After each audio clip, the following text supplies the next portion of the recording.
You dream of making a ton of money in your business, but you have one glaring problem. You keep pivoting from one business idea to another. You lose interest, so you don't stick with one thing long enough to see results. Now, you know this isn't good. You're not stupid. You know that you have to be consistent with something for the long term to see big results. But the problem is you genuinely keep losing interest in these things, and you don't want to have to force yourself to keep doing something you don't enjoy just to make money.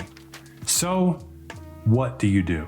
Well, this is a huge issue, and it's one that I know well. I have pivoted more than anyone else. I even have a couple friends that call me the pivot king. I have always believed in just follow your heart, follow your passion, and the money will come. But my passion leads me to new places so frequently that I can't ever stick with something long enough to see results. However, after dealing with this for over a decade, I have finally found the solution, and I'm going to share with you today how to never pivot again. I'm going to show you how you can pivot-proof your business so that you can continue to follow your own muse and your interests and passions and stay excited about what you do, but also stick with something long enough so that you see those exponential compound returns. Now, this might sound too good to be true,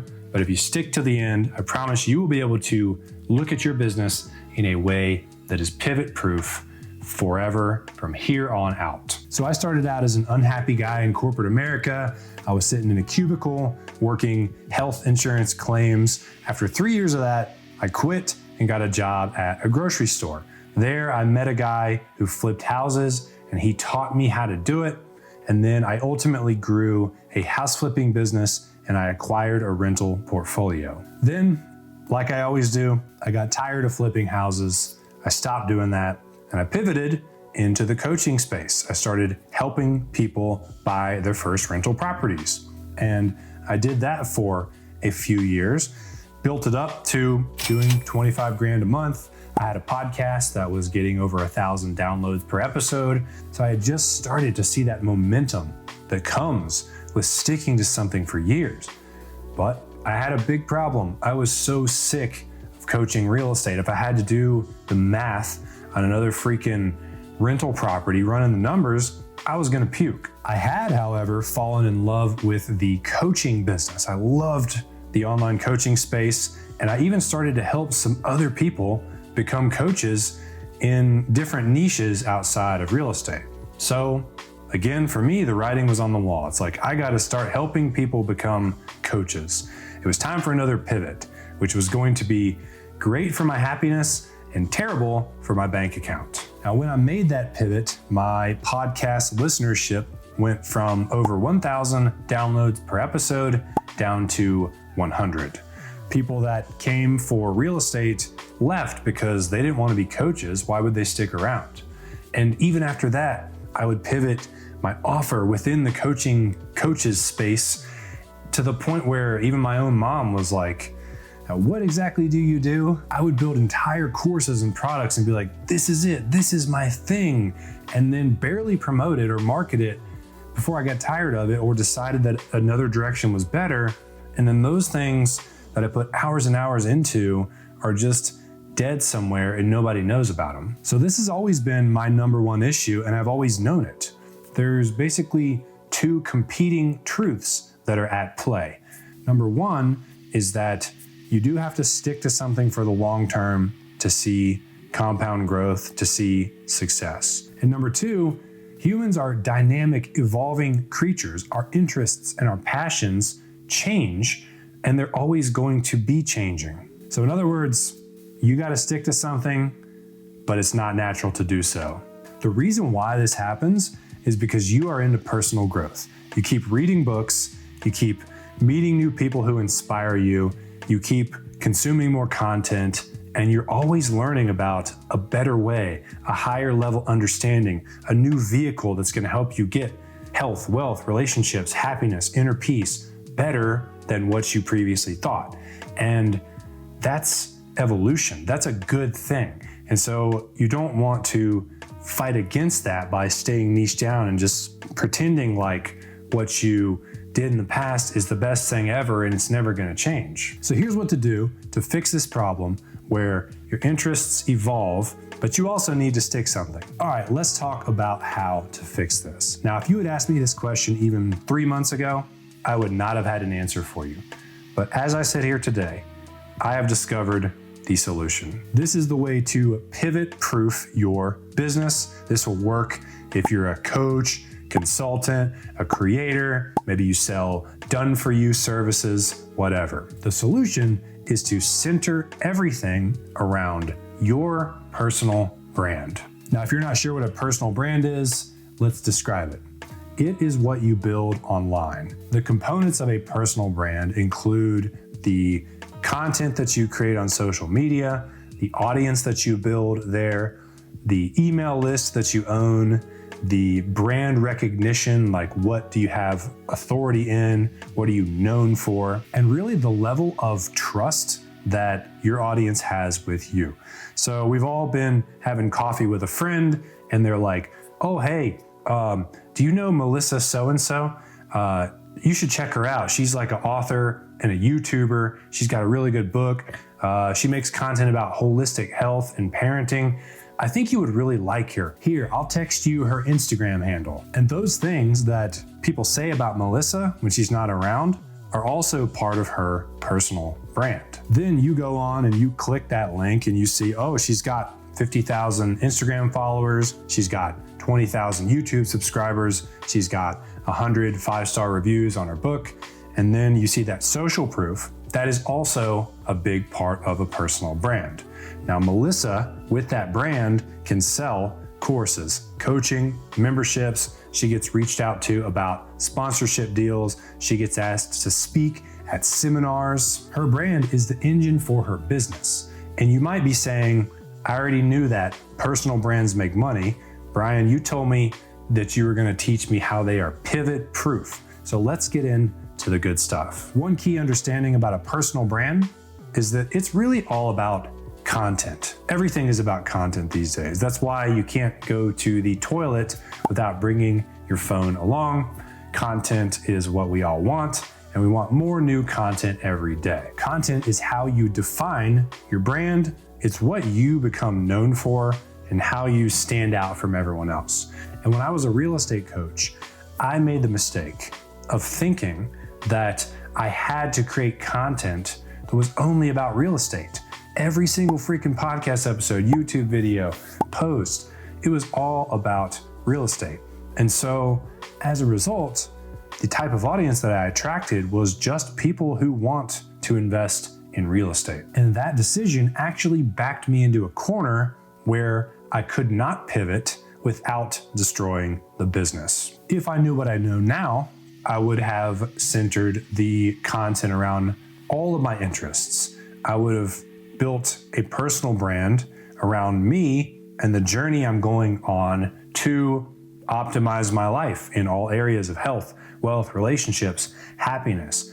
I would have made some content about real estate to let people know, hey, this is like, I lean in this direction and I do have a product that will help you do that, but I would not have defined myself as I am just here to coach a 9-to-5er on how to buy their first rental property so they can achieve financial freedom. That would not be in all my bios like it was, or the name of my podcast or anything else. Because what I would want to do is show off all my interests, to show my deepest levels of thinking on everything, to attract an audience of people who trusted me and felt like they shared that same set of values and wanted to follow this journey I was on because I was sharing things along the way that was helpful for them. That would have allowed me to, just kind of say, I'm slowing down the real estate thing, guys, but I have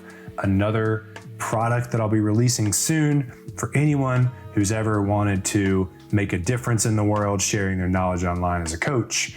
And it wouldn't have been like this massive pivot, because what I learned is that the product that you sell does not define the business. That's how we traditionally think about it, is like the product you sell is your niche, and then that's got to be painted all over every piece of content, all over your bio. That's not how these big personal brands are doing it nowadays. They're posting content about all of their interests, right? So it's really based around them as a holistic person who has way more interest than just like real estate. And then as they go along their journey, of course, they want to make some money because they have to support themselves. And there's certain problems they've solved well enough that they can package it up into a solution like a course or a coaching program or a book or whatever. And then that's available for the members of the audience who want a packaged solution. For example, I'm into mindfulness, and I thought I could never post about that when I was a real estate coach. And even when I was helping people with coaching businesses, I'd be like, well, that's just so far out there, what are people going to think? They're going to be confused. But the truth is that just like I have a bunch of interests, so do you, so does everybody, right? I think a lot of people are into mindfulness, because why wouldn't you want to be more present and just have more inner peace and find more joy in life, the things that mindfulness can bring you. And one day, if I feel like I've made enough progress on my mindfulness journey, I may do a workshop or create a course or write a book on that subject. Or another example is, let's say I build this YouTube channel to 100K subscribers, or 50, or even 10,000. And then people might start asking me, hey, how do I get started on YouTube? I could put together a coaching program to help a beginner go from 0 to their first 1,000 subscribers. So all you're doing when you start a personal brand is you're just showing yourself online. You're saying, hey, I'm this dude who cares about these things, and I'm going through life with these goals. I'm going to share my failures. I'm going to share my successes. I'm occasionally going to package up solutions for you if you want like something that's put together better than just YouTube videos because you want to get an outcome. And those solutions that you package up become a part of your suite of products, but they're not defining your business. They're not painting you into the corner as a certain niche. Your social media and the content you create will be mostly broad around all your interests, but there will be 20% of it that leans in the direction of what your product does. When someone clicks through to your website, the courses and things that you offer will be packaged to get a specific solution, but those won't define the brand. And the reason why this is pivot proof is because you get to keep talking about and sharing about the things that you're interested in. The reason why people want to pivot is they get bored with one thing and they want to talk about something else. But when they've pigeonholed themselves initially by making everything about like Amazon drop shipping, they can't switch over to real estate investing because they built an audience of people who are just Amazon drop shipping interested, and that's it. And that is the big mistake that leads to people having to pivot and having to confuse their audience. And it's this endless cycle that never ends unless you pull out of it and make you, as the personal brand, the center part of the business. I used to give the products that I sold so much power over my business, but now I see a better way. If you asked me who inspires me the most, I would never say, oh, it's this company that helps coaches get to 10K per month or whatever. I'm gonna give you people's names. I'm gonna say, it's Brendan Burchard, it's Dan Coe, it's Eckhart Tolle, it's Tim Ferriss, or Ali Abdaal. And it's not about a product they created. It's about the journey that they're on. It's about the stories that they shared with me and the shared set of values I have with them.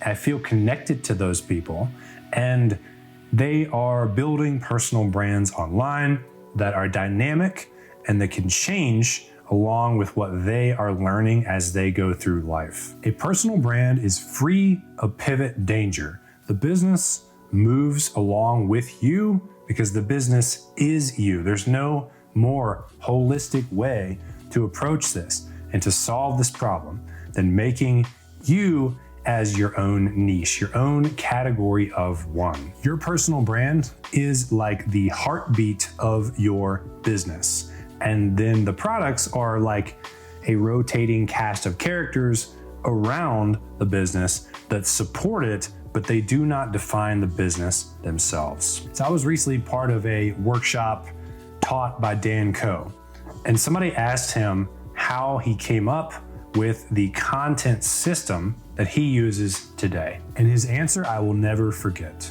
He said, "I am all about sustainability.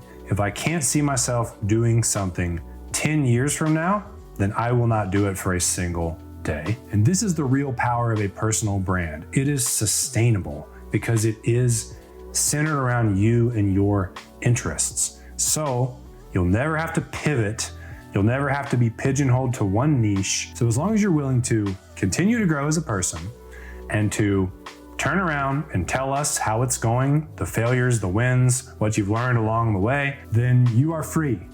You can now go and create this business and create products and just move with your own muse. And if you're not sure at all what type of product you would create and like for what customer, you should check out my book, Nail Your Niche, which is a step-by-step guide on how to figure that out. You can get it at nailyourniche.net. And if you want some more guided advice on establishing a personal brand online, check this video out.